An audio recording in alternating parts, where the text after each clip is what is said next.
Following the successful testing of the gun tank, Federation engineers and scientists would move on to further refining their mobile suit program. Taking the half mobile suit, half tank to fully standing, however, would not come seamlessly. The recoil of the long-barreled 120mm guns were unwieldy on the taller frame. The lack of hands made it not only less analogous to human combatants, but also less useful in utilitarian sense, and the requirements for multiple pilots made it a useful prototype, but ultimately lacking mobile suit.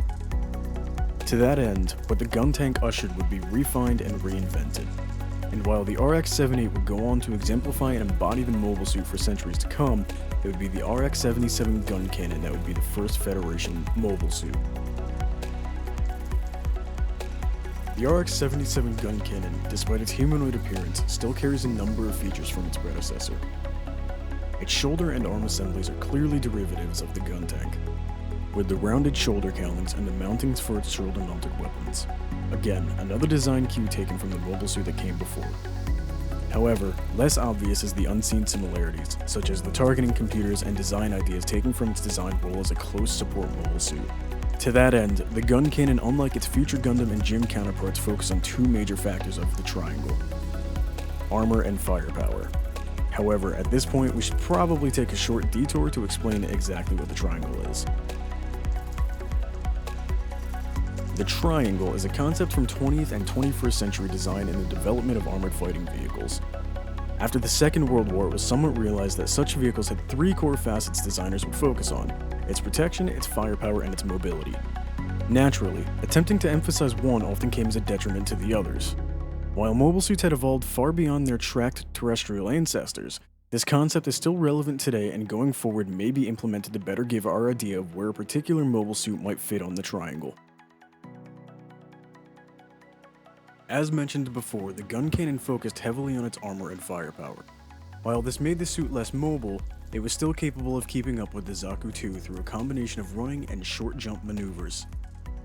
Though given its main role as a close in-fire support role, but the Guncannon could not outrun, it could probably destroy. To that end, the primary armament of the Guncannon was its pair of 240mm low recoil cannons mounted on its shoulders.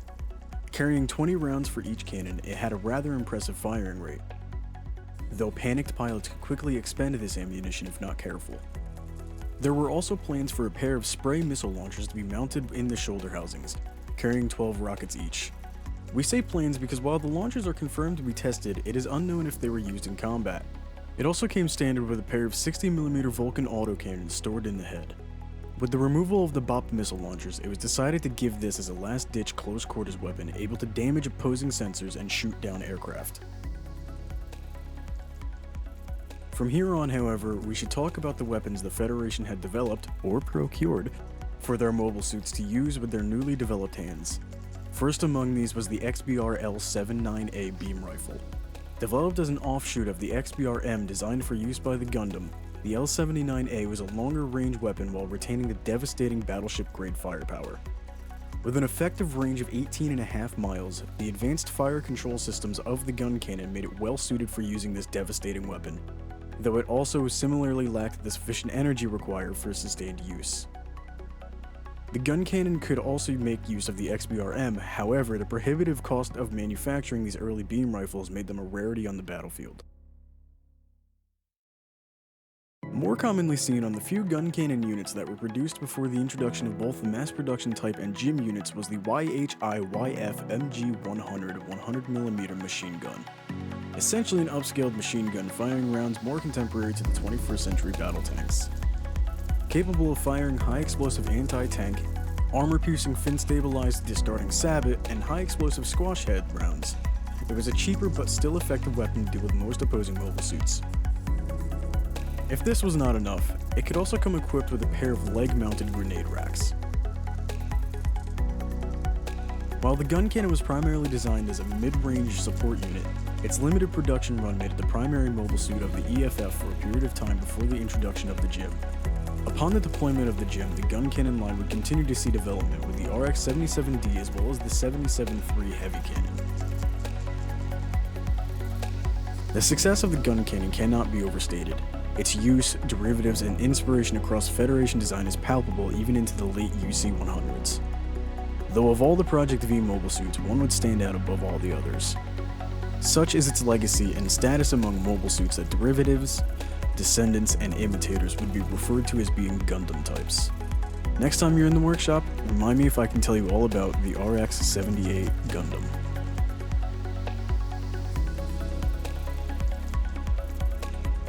Just a quick mention here. The workshop changed. And in the next video, it's going to change back. And then stay there for a little bit, and then change back again. It's going to be a mess. I kind of filmed things out of order to start with at first, and it wasn't the best idea I've had. As always, thank you to the guy writing these. This project would not be happening without him. We are going to be rolling out a Patreon at some point. I don't know if we have enough people who care about that. I don't think we have any people that care about anything. As usual, Twitter in the description. Trying to use it more. Gonna start tweeting like hints and stuff. You know the deal. Thanks for watching.